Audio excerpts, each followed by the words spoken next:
다른 길로 가야 할 때라는 말씀의 제목으로 은혜를 나누겠습니다. 예수님이 산상수훈에서 너희는 세상의 소금이고 빛이라 말씀하셨습니다.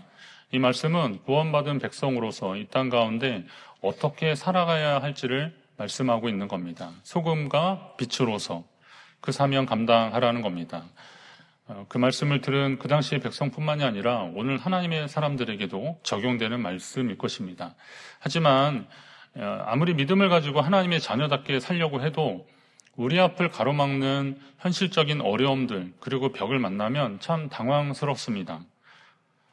그리고 갈등하게 됩니다. 끝까지 하나님 자녀다운 품격을 유지하다가 망할 수도 있으니까요. 그럴 것이냐. 아니면 이번 한번 눈 딱 감고 세상의 편법 동원해서 성공해서 다음에 좀 더 잘하면 되지 않을까 이런 고민들이 있습니다. 그런데 딱 두 가지만이 아니죠.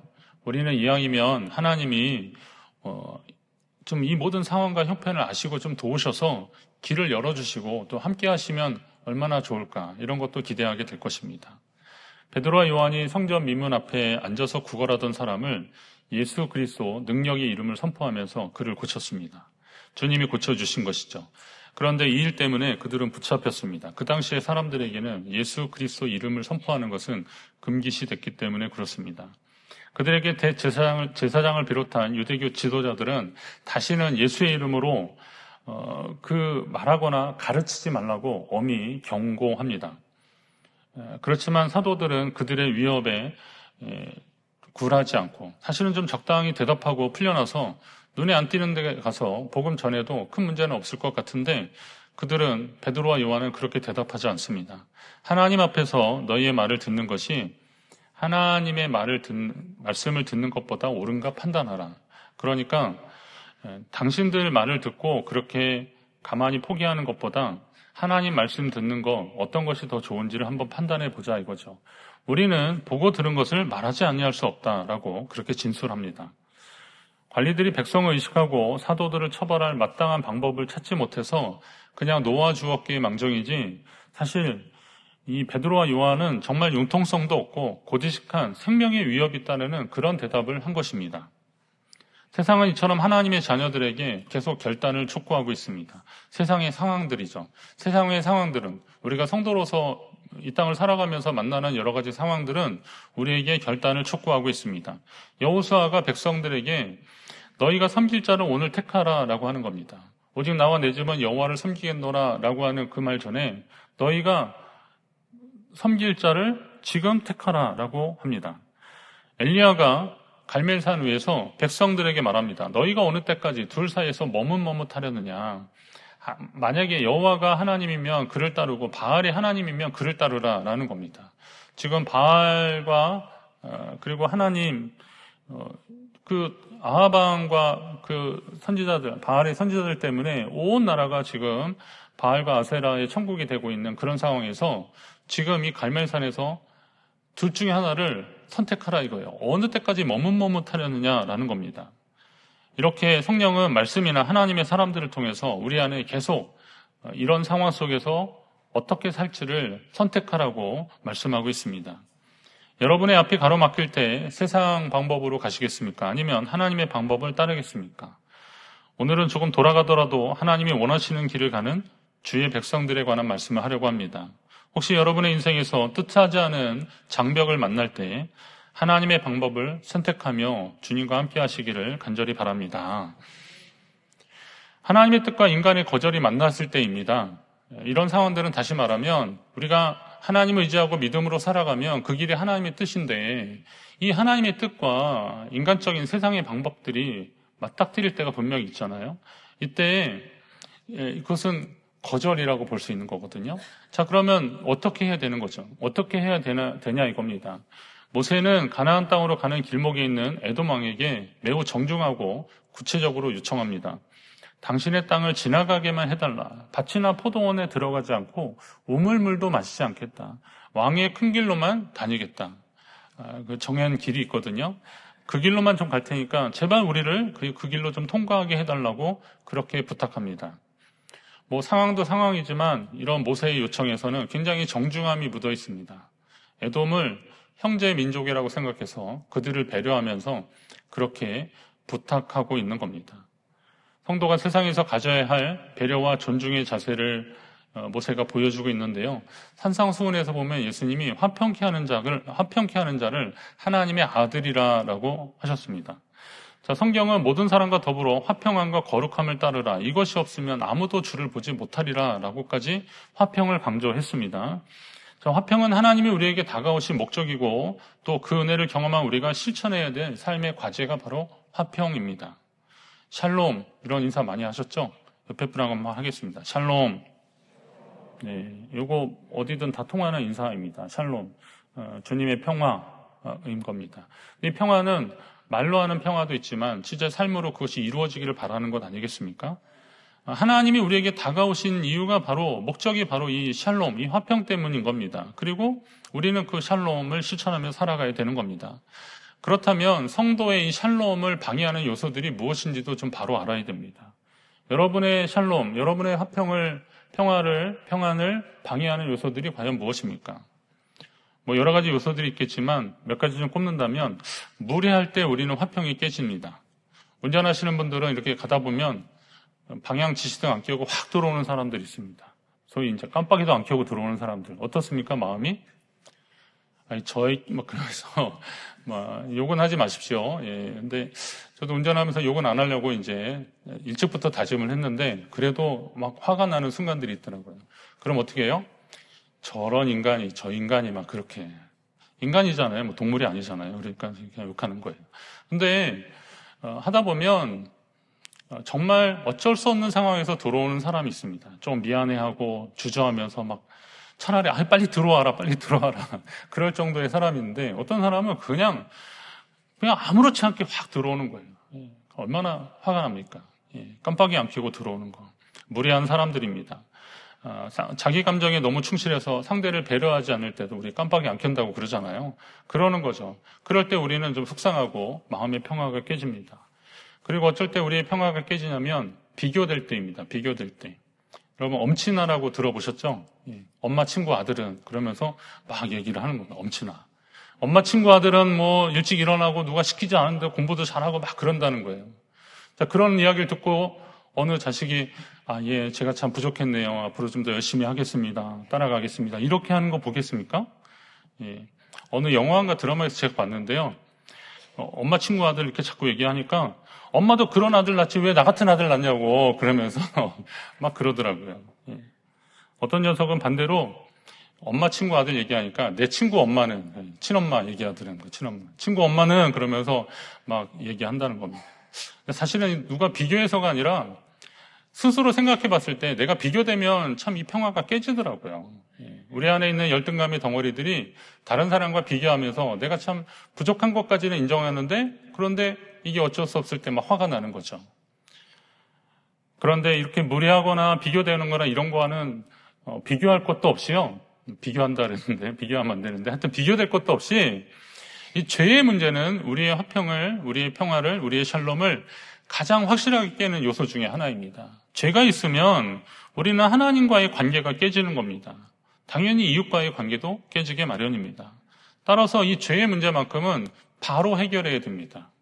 뭐 누구하고 좀 다투거나 감정이 안 좋을 때 그것을 풀어가는 데는 시간이나 방법이나 지혜가 좀 있겠지만, 그러나 이 죄의 문제만큼은요, 이건 시간을 두고 할 일이 아니라는 겁니다. 이 죄가 깊어질수록 하나님과 멀어지는 거고 관계가 단절되고, 그러면서 결국 더 깊은 죄 가운데 들어가기 때문에 우리는 이 죄 문제를 해결하려고 하나님 앞에 힘써야 하는 것입니다. 시편 51편에 보면 주의 구원의 즐거움을 내게 회복시켜 주시고 자원하는 심령을 주사 나를 붙드소서, 찬양에도 있고 여러 많은 기도로도 많이 나오고 있는데요. 회개하는 사람들이 하나님 앞에 하는 기도가, 다윗의 기도가 그겁니다. 이 다윗이 엄청난 죄를 짓고 하나님 앞에 회개하면서 이런 기도를 하고 있는데, 주의 구원의 즐거움, 구원의 즐거움을 회복시키시고 자원하는 심령을 달라고, 그렇게 하나님 앞에 기도하는 것은 그의 죄가 더 굳어지기 전에, 더 많아지기 전에, 그리고 죄가 당연해지기 전에 하나님 다시금 나를 멀리하지 마시고 주님 앞에 더 나가게 해달라고 회개하며 기도하는 겁니다. 우리의 죄 문제가 해결되고 하나님 주시는 화평을 누릴 때 오늘 우리는 하나님 백성으로 더 이 땅 가운데 살 수 있을 것입니다. 그러나 아무리 평도가 화평으로 살려 해도 돌아오는 반응이 싸늘할 때는 과연 어떻게 해야 될까요? 이게 오늘 우리가 함께 살펴볼 문제입니다. 내가 아무리 하나님이 주신 화평으로 잘 다가가고 배려하고 존중하고 그래도 돌아오는 답이 그거하고 좀 다르게 나올 때 참 당황스럽잖아요. 오늘 에돔왕은 이스라엘의 그러한 정중한 모세를 통한 그 배려하고 사려 깊은 그런 정중한 부탁을 아주 2번에 걸쳐서 단호하게 거절합니다. 심지어는 군대를 동원해서 백성들을 동원해서 이건 뭐 그냥 백성이 아니라 군대죠. 칼을 가지고 나올 것이라고 그리고 백성을 동원해서 군대를 동원해서 이스라엘을 위협합니다. 이처럼 선한 의도를 가지고 예의를 갖추어서 말하고 행동할 때 그럴 때 거절을 당하고 적대적인 반응을 만날 때 어떻게 해야 되는가? 이 거절을 우리가 믿음의 관점으로 한번 보시자는 겁니다. 이스라엘이 거절당했을 때 하나님이 즉각적으로 좀 개입하셔서 에돔을 심판하시거나 홍해를 가르듯이 좀 길을 열어주셨으면 좋으련만 그런 일이 벌어지지 않았다는 겁니다. 에돔 사진 한번 보여주실래요? 지도인데요. 저쪽 그 밑에 에시온 게벨이라고 하는 그것부터 좀 시작하십시오. 여기 미디안이라고 하는 것은 이제 아라비아 반도 크게 밑으로 나가는 건데요. 완전 사막입니다. 자, 에시온 게벨에서 이렇게 올라가려고 하는데 저 파란 길이 있고 빨간 길이 있습니다. 이스라엘이 가고 싶었던 것은 저 파란 길이었습니다. 왕의 대로라고 위에 써 있죠. 이거 킹스 로드인데 이거는 요 근방에 있는 토호 세력들이 길을 좀 잘 닦아놓은 겁니다. 왜냐하면 저쪽 그 아라비아 상인들 유명한 사람들이잖아요. 무역하는 사람들인데 이런 사람들이 낙타에다 짐을 싣고 가서 팔고 또 거기 있는 거 가져와서 여기다 팔고 그러면서 이득을 남기는 사람들인데 이 사람들이 길을 갈 때 이왕이면 좀 좋은 길로 가야 되니까 그래서 여기는 에돔 왕이라 그랬지만 사실은 국가 정상적인 국가 형태라기보다는 뭐 민족 단위의 어떤 큰 세력이라고 보시면 됩니다. 근데 이런 그 세력들이 이 왕들이 자기에 해당하는 지역의 길을 닦아놓고 그쪽으로 지나가도록 유도를 하는 겁니다. 그리고 그 사람들한테 그냥 보내겠어요? 통행료를 받는 겁니다. 통행료를 받는 거예요. 그 길이 얼마나 좋은 길이냐면 유추할 수 있는 길이 있습니다. 이거는 어딘지 대충 감이 오시죠? 이건 지금 요르단의 페트라라고 하는 지역입니다. 이 페트라 지역은 저렇게 막 절벽 사이에 길이 좀 나 있고요. 그리로 갑니다. 그럼 거기에는 그 인디아나 존스 영화에서도 나오고 막 그랬는데 이게 실제 거기 그런 신전도 있고 그리고 거기 토굴에 막 사는 뭐 아파트라고 표현하던데요. 하여튼 그런 데도 있고 원형 경기장도 있고 아주 깜짝 놀랄 시설들이 막 있습니다. 그 옆에 이렇게 움푹 파인데 그쪽은 사실 이렇게 물이 흘렀다고 그러더라고요.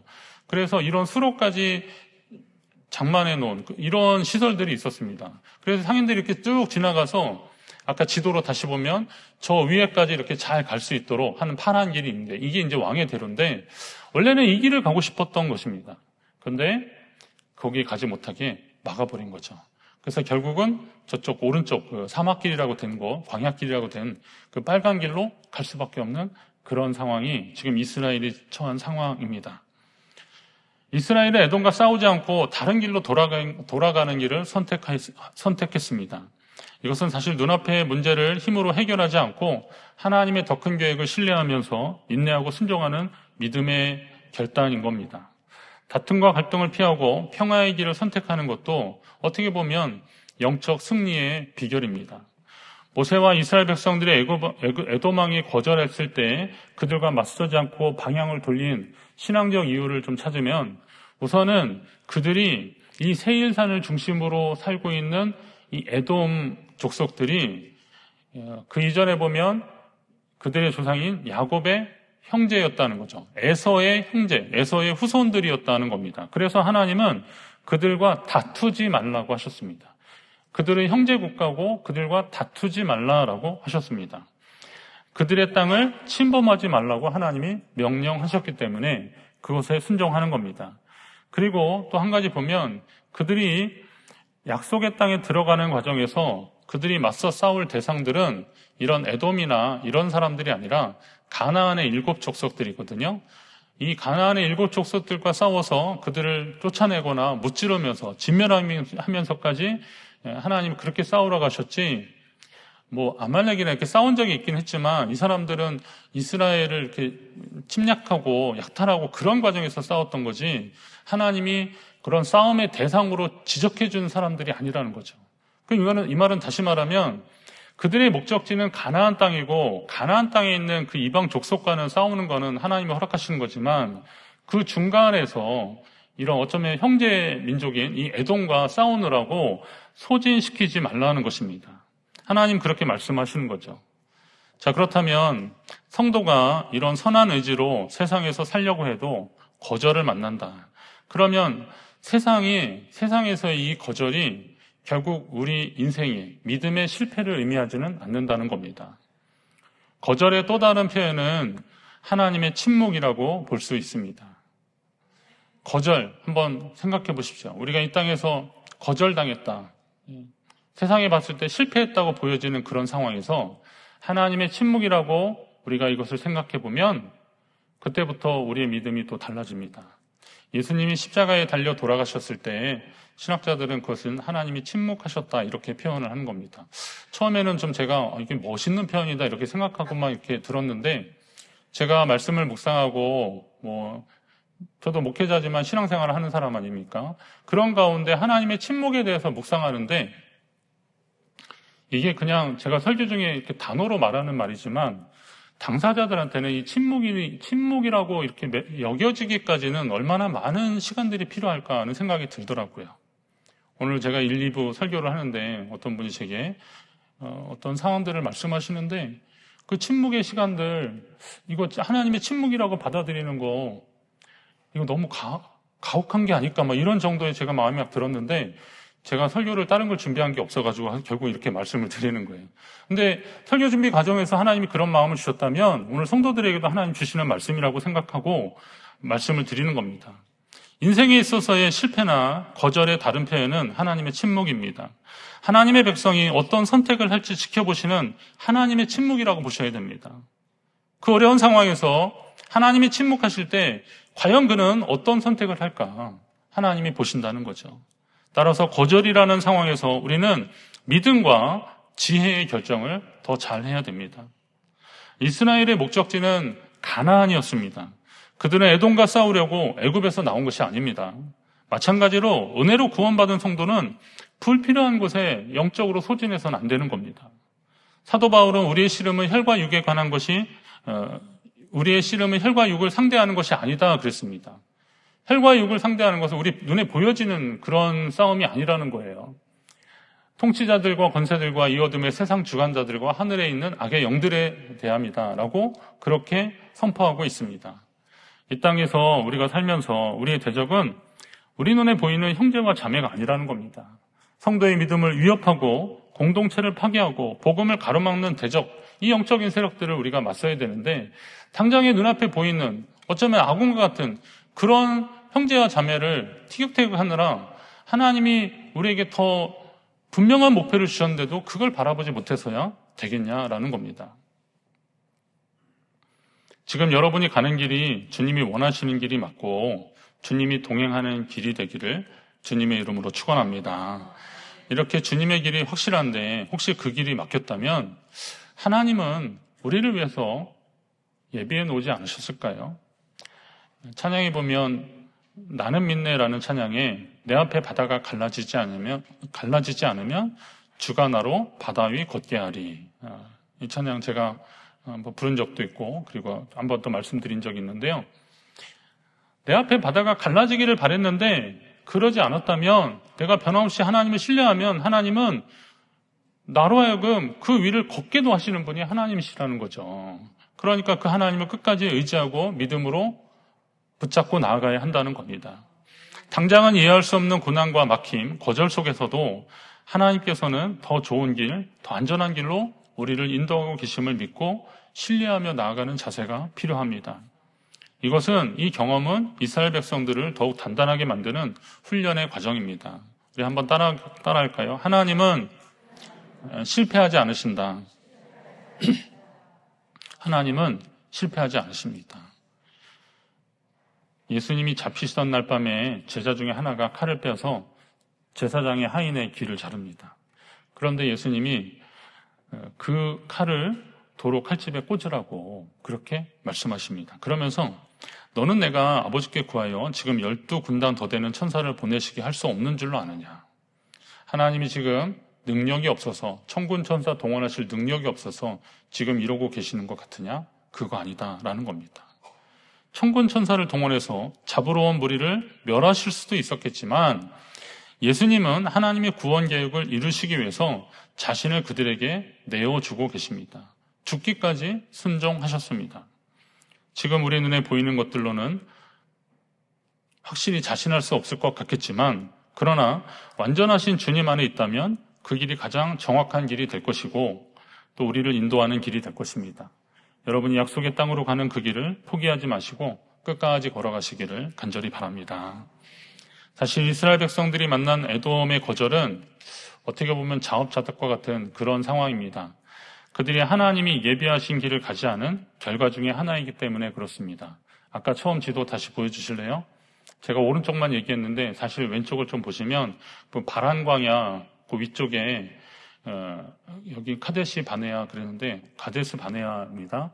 여기에서 이스라엘 백성들은 뭘 했어요? 정탐꾼을 40일 동안 저 꼭대기까지 다 보고 오게 했습니다. 사실 여기서 이렇게 바로 들어가면 되는 겁니다. 바로 들어가면 되는데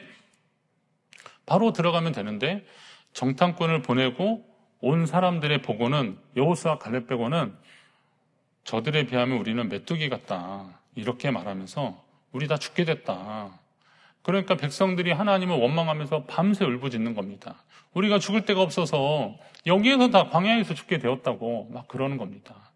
그랬더니 하나님이 너희 말이 내 귀에 들린 대로 하겠다고 하시면서 이 출애굽 1세대는 가나안 땅에 들어가지 못하는 결과가 나오더라고요.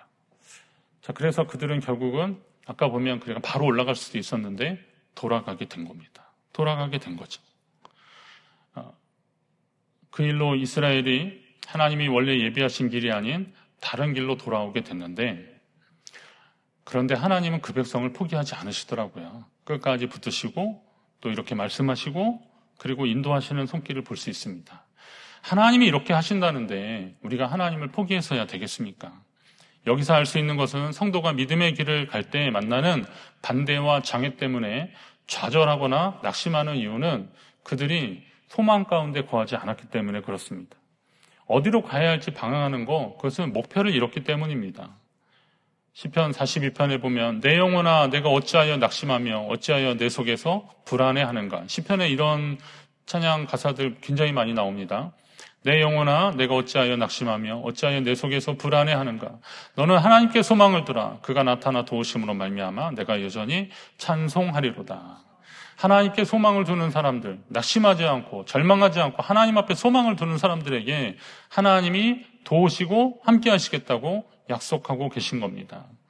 우리가 세상 속에서 선한 뜻을 가지고 나아가더라도 때로는 차가운 거절과 반대를 부딪힙니다. 전도해 보신 분들은 아시겠지만 전도지 그거 받아가지고 확 구겨서 버리는 분들도 있고 그거는 그냥 보든 안 보든 간에 내 인격에 대한 막 모독과 같은 그런 거잖아요. 그거 내가 건네줬는데 가다가 안 보이는 데서 좀 버리지. 그걸 확 좀 버리는 거지. 예. 내가 뭐 지한테 뭐 나쁜 짓 했나 막 이런 생각도 들고 막 별 생각이 다 들잖아요. 예, 그런 일이 있어요. 근데 이거는 약과지 않습니까? 우리가 선의를 가지고 믿음으로 살려고 해도 우리 앞에 오는 거절 이것 때문에 좌절하고 그렇습니다. 그런데 이럴 때 어떻게 해야 됩니까? 그런 상황에서 인간적인 방법으로 맞서 싸우기보다는 하나님의 선한 손길을 의지하며 믿음으로 끝까지 주님 붙잡고 나아가는 사람들, 그런 사람들을 하나님은 기억하시고 응원하실 줄로 믿습니다. 인생의 거절과 막힘 앞에서 좌절하지 마시고 더 큰 하나님의 계획을 신뢰하며 믿음으로 순종의 길을 걸어가시기를 간절히 바랍니다. 말씀드렸듯이 제가 설교자로서 이런 말씀을 드리는 게 성도들에게는 어떤 부담이 될지 좀 생각을 하게 됩니다. 그렇지만 하나님이 확실한 것은 우리가 믿음으로 끝까지 주님 안에 있으면 주님이 우리와 함께 하실 것이고 우리의 인생길을 도우시고 함께 하실 것입니다. 그 하나님을 신뢰하고 믿음으로 나아가는 것, 때로는 거절당했지만 그 거절을 세상적인 방법이 아니라 하나님의 방법으로 넘기면서 하나님의 침묵으로 받아들이면서 다시 하나님께 지혜를 구하고 믿음의 길을 선택하는 그 과정까지도 하나님은 다 보실 것입니다. 우리를 위해 더 좋은 길을 예비하시며 그분의 인도하심을 신뢰하고 순종할 때 더욱 결국 약속의 땅에 우리는 다 이르게 될 것입니다. 여러분의 인생 여정에 계속해서 주님과 함께하는 복된 길이 되기를 간절히 바랍니다.